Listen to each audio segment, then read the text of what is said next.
ఒకవైపు స్వాతంత్ర దినోత్సవాన్ని పురస్కరించుకుని మంత్రివర్యులు ప్రసంగిస్తుంటే మరోవైపు ఎమ్మెల్యే గురునాథ్ రెడ్డి స్టేజ్ వద్దే బైఠాయించారు.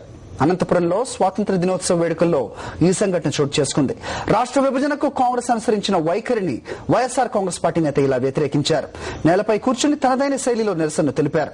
పోలీసులు ఆయన్ను బుజ్జగించి కుర్చీపై కూర్చోబెట్టడంతో పరిస్థితి చక్కబడింది. అయితే ఇంత జరుగుతున్నా ఏమీ పట్టనట్లు తన ప్రసంగాన్ని కొనసాగించారు మంత్రి రఘువీరారెడ్డి. మంత్రి గారు నమస్కారం అండి. ఎంతో